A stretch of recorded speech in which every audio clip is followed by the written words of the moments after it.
നമസ്കാരം. മലയാളി വാർത്തയിലേക്ക് സ്വാഗതം. ശബരിമല സ്വർണ്ണക്കൊള്ളയിൽ അന്വേഷണം ഇപ്പോൾ എവിടെ എത്തി എന്ന് ചോദിച്ചു കഴിഞ്ഞാൽ, ആദ്യഘട്ടത്തിൽ അന്വേഷണത്തിന്റെ ഭാഗമായി അറസ്റ്റിലായിട്ടുള്ള പ്രതികളൊക്കെ തന്നെ ഓരോരുത്തരായിട്ട് പുറത്തിറങ്ങുന്നുണ്ട്. എല്ലാവരും ഇപ്പോൾ പുറത്തുണ്ട്. കൃത്യമായിട്ടുള്ള ജാമ്യ വ്യവസ്ഥയിലാണ് ജാമ്യം കൊടുത്തിരിക്കുന്നത്. പക്ഷേ എന്ന് പറഞ്ഞാലും ഈ പ്രതികളൊക്കെ തന്നെ ഇപ്പോൾ പുറത്തിറങ്ങുന്നത് നമ്മുടെ നിയമ സംവിധാനത്തെയൊക്കെ തന്നെ വെല്ലുവിളിച്ചുകൊണ്ടാണ്. എന്തുകൊണ്ട് കേസ് കുറ്റപത്രം കൃത്യമായിട്ട് സമർപ്പിക്കാൻ SITക്ക് സാധിക്കുന്നില്ല എന്നുള്ള ജനങ്ങളുടെ ഒരു വിശ്വാസ്യത ഇവിടെ നഷ്ടപ്പെടുന്നുണ്ടോ എന്നാണ് സംശയം. ഏതായാലും ഇപ്പോൾ പുറത്തിറങ്ങിയിട്ടുള്ള ശബരിമല സ്വർണ്ണക്കൊള്ള കേസിൽ സർക്കാരിനെതിരെ തന്ത്രി കണ്ഠര് രാജീവര് സംസാരിച്ചിരിക്കുകയാണ്. അറസ്റ്റിന് പിന്നിൽ സർക്കാരിന്റെ പ്രതികാരം എന്നാണ് തന്ത്രിയുടെ വാദം. ഇപ്പോൾ അത് സർക്കാരിന് തന്നെ തലവേദനയാകുന്നുണ്ട്. കോടതിയുടെ ജാമ്യ ഉത്തരവിലാണ് തന്ത്രിയുടെ വാദങ്ങളുള്ളത്. യുവതീ പ്രവേശനത്തെ എതിർത്തതാണ് അറസ്റ്റിന് പിന്നിലെ കാരണമെന്നാണ് തന്ത്രിയുടെ വാദം. ശബരിമല സ്വർണ്ണക്കൊള്ള കേസിൽ തന്നെ കുടുക്കിയതാണെന്നും അറസ്റ്റിന് പിന്നിൽ സർക്കാരിന്റെ പ്രതികാരമാണെന്നുമാണ് തന്ത്രി കോടതിയിൽ വാദിച്ചത്. യുവതീ പ്രവേശന സമയത്ത് ആചാര ലംഘനം പാടില്ലെന്ന നിലപാടെടുക്കുകയും അതിനെതിർക്കുകയും ചെയ്തതാണ് അറസ്റ്റിന് പിന്നിലെ കാരണം. സന്നിധാനത്തുണ്ടായിരുന്ന ഉന്നത പോലീസ് ഉദ്യോഗസ്ഥർക്ക് തന്നോട് പ്രതികാരമാണ്. ഭരണകക്ഷിയിലെ ഉന്നതർക്കും തന്നോട് രോഷമാണ്. ഭരണകക്ഷി നേതാക്കൾക്കൊപ്പം തന്ത്രിക്കും സ്വർണ്ണക്കൊള്ളയിൽ പങ്കുണ്ടെന്ന് വരുത്താൻ കഥ മെനയുകയാണ് ചെയ്തതെന്നുമാണ് ജാമ്യ ഹർജിയിലെ തന്ത്രിയുടെ വാദങ്ങൾ. കട്ടിളപ്പാളി കേസിലും ദ്വാരപാലക ശില്പ കേസിലും തന്ത്രിക്ക് ജാമ്യം ലഭിച്ചിരുന്നു. സ്വാഭാവിക ജാമ്യമല്ല തന്ത്രിക്ക് ലഭിച്ചത്. ഇത് SITക്ക് തിരിച്ചടിയായിരുന്നു. ഉണ്ണികൃഷ്ണൻ പോറ്റിയുമായി തന്ത്രിക്ക് നേരിട്ട് ബന്ധമുണ്ടെന്ന പ്രോസിക്യൂഷന് തെളിയിക്കാനായില്ല. തന്ത്രിക്ക് താന്ത്രികപരമായ അധികാരങ്ങൾ മാത്രമാണുള്ളത് എന്ന വാദം കോടതി അംഗീകരിക്കുകയായിരുന്നു. പ്രഥമ ദൃഷ്ടിയാൽ തന്ത്രിക്ക് ശബരിമല സ്വർണ്ണക്കൊള്ളയുമായി നേരിട്ട് ബന്ധമുണ്ടെന്ന് തെളിയിക്കാൻ ഈ ഘട്ടത്തിൽ തെളിവുകൾ ഇല്ലെന്നാണ് കോടതി വിലയിരുത്തൽ. ശബരിമല സ്വർണ്ണക്കൊള്ള കേസുമായി ബന്ധപ്പെട്ട് ദ്വാരപാലക പാളികൾ കൊണ്ടുപോകാൻ തന്ത്രി അനുവാദം നൽകിയതും അറ്റകുറ്റപ്പണികൾ നടത്താൻ വേണ്ടിയാണെന്ന വാദവും കോടതി ശരിവെച്ചു. പാളികൾ പോറ്റിയുടെ കൈവശം കൊടുത്തുവിടാൻ തന്ത്രി പറഞ്ഞിട്ടില്ലെന്നും കോടതി കണ്ടെത്തി. ദേവസ്വം ബോർഡ് ആവശ്യപ്പെടുന്ന കാര്യങ്ങൾ തന്ത്രി ചെയ്തു നൽകണമെന്നും തന്ത്രി ദേവസ്വം ക്രമങ്ങൾ ലംഘിച്ചിട്ടില്ലെന്നും കോടതി വീക്ഷിച്ചു. കട്ടിളപ്പാടി കൊണ്ടുപോകാൻ ദേവസ്വം ബോർഡ് തന്ത്രിയുടെ അനുജ്ഞ ആവശ്യപ്പെട്ടിട്ടില്ലെന്നും കോടതി ചൂണ്ടിക്കാട്ടി. പോറ്റിയും തന്ത്രിയും തമ്മിൽ അവിശുദ്ധ ബന്ധമുണ്ട് എന്നതിനും തെളിവില്ല.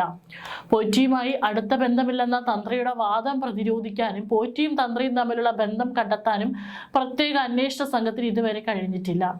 മാത്രമല്ല, തന്ത്രിയും പോറ്റിയും ഒരേ കാലയളവിൽ ശ്രീരാമപുരം ക്ഷേത്രത്തിൽ ഉണ്ടായിരുന്നില്ല.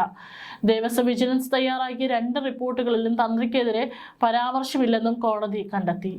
തന്ത്രിക്ക് ജാമ്യം നൽകിയ ഉത്തരവിലാണ് കൊല്ലം വിജിലൻസ് കോടതിയുടെ നിർണായക നിരീക്ഷണങ്ങൾ. ശബരിമലയിലെ ദ്വാരപാലക ശില്പം, കട്ടിളപ്പാളി കേസുകളിലാണ് തന്ത്രിക്ക് ജാമ്യം ലഭിച്ചത്. 41 ദിവസത്തെ റിമാൻഡിന് ശേഷമാണ് തന്ത്രിക്ക് ജാമ്യം ലഭിച്ചത്. കേസിൽ ഇതുവരെ അറസ്റ്റിലായ പ്രതികൾക്ക് സ്വാഭാവിക ജാമ്യമായിരുന്നു ലഭിച്ചിരുന്നത്. കേസിലെ മുഖ്യപ്രതി ഉണ്ണികൃഷ്ണൻ പോറ്റിയുമായി തന്ത്രിക്ക് അടുത്ത ബന്ധമുണ്ടെന്ന് പ്രോസിക്യൂഷൻ കോടതിയിൽ വ്യക്തമാക്കിയിരുന്നു. എന്നാൽ തെളിവുകളുടെ അഭാവത്തിൽ കോടതി തന്ത്രിക്ക് ജാമ്യം നൽകുകയായിരുന്നു. കേസിൽ ഇരുഭാഗത്തിന്റെയും വിശദമായ വാദം കേട്ടതിന് പിന്നാലെയായിരുന്നു കൊല്ലം വിജിലൻസ് കോടതി വിധി പറഞ്ഞത്. തന്ത്രിക്കെതിരായ കേസിൽ മതിയായ തെളിവുകൾ ഹാജരാക്കാൻ പ്രോസിക്യൂഷന് കഴിഞ്ഞില്ലെന്ന് ചൂണ്ടിക്കാട്ടിയായിരുന്നു കോടതി വിധി.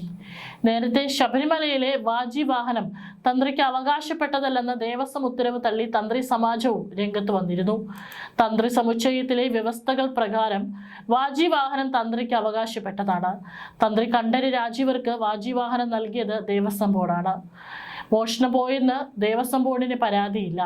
ഇത് തന്ത്രി സമൂഹത്തെ അപമാനിക്കാനുള്ള ശ്രമമാണെന്ന് യോഗക്ഷേമ സഭാ പ്രസിഡന്റ് അഡ്വക്കേറ്റ് PND നമ്പൂതിരി പറഞ്ഞു.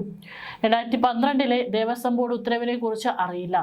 ആചാരപരമായ കാര്യങ്ങളിൽ തീരുമാനമെടുക്കാനോ അങ്ങനെ ഉത്തരവിറക്കാനോ ദേവസ്വം ബോർഡിന് അധികാരമില്ല. തന്ത്രിമാരെ ശബരിമലയിൽ നിന്ന് മാറ്റാൻ ഗൂഢാലോചന നടക്കുകയാണെന്നും പുതിയ തന്ത്രിമാരെ കൊണ്ടുവരാനാണ് നീക്കമെന്നും അദ്ദേഹം പറഞ്ഞു. തന്ത്രി ഭരണപരമായ കാര്യങ്ങളിൽ ഇടപെടരുതെന്ന് ദേവസ്വം മാനുവലിലുണ്ട്. പിന്നെ എങ്ങനെയാണ് ഇത്തരം കാര്യങ്ങളിൽ തന്ത്രിക്ക് ഉത്തരവാദിത്വം ഉണ്ടാകുക എന്നും തന്ത്രി മണ്ഡലം ജനറൽ സെക്രട്ടറി രാധാകൃഷ്ണൻ പോറ്റി ചോദിച്ചു. അനുജ്ഞ രേഖാമൂലം ആവശ്യപ്പെട്ടിട്ടില്ലെന്നും അതുകൊണ്ടാണ് രേഖാമൂലം കൊടുക്കാത്തതെന്നും അദ്ദേഹം പറഞ്ഞു. ശബരിമല കട്ടിളപ്പാളി കേസിൽ ദേവസ്വം ബോർഡ് മുൻ പ്രസിഡന്റ് എ പത്മകുമാറിനും ജാമ്യം ലഭിച്ചിട്ടുണ്ട്. കൊല്ലം വിജിലൻസ് കോടതിയാണ് എ പത്മകുമാറിന് ഉപാധികളോടെ ജാമ്യം അനുവദിച്ചത്. കട്ടിളപ്പാളി കേസിൽ 90 ദിവസം റിമാൻഡ് പൂർത്തിയായതോടെയാണ് SIT കുറ്റപത്രം സമർപ്പിക്കാത്തത് ചൂണ്ടിക്കാട്ടി പത്മകുമാർ സ്വാഭാവിക ജാമ്യം നേടിയത്. സ്വാഭാവിക ജാമ്യം ലഭിച്ചെങ്കിലും ദ്വാരപാലക കേസിൽ റിമാൻഡിൽ തുടരുന്നതിനാൽ പത്മകുമാറിന് ജയിലിൽ നിന്ന് പുറത്തിറങ്ങാനാകില്ല. ദ്വാരപാലകയിലും 90 ദിവസത്തെ റിമാൻഡ് പൂർത്തിയാകുന്നതോടെ ജാമ്യ നീക്കം നടത്തും. ഇതുവരെ പുറത്തിറങ്ങിയ 6 പ്രതികളിൽ 4 പേർക്കും സ്വാഭാവിക ജാമ്യമാണ് ലഭിച്ചത്. കേസിലെ മറ്റൊരു പ്രതിയായ മുൻ ബോർഡ് അംഗം KP ശങ്കരദാസിന്റെ 2 ജാമ്യ ഹർജികളും ഈ മാസം 23-ന് പരിഗണിക്കുന്നുണ്ട്. ആരോഗ്യനില ചൂണ്ടിക്കാട്ടിയാണ് ശങ്കരദാസിന്റെ ജാമ്യ നീക്കം നടന്നിരിക്കുന്നത്.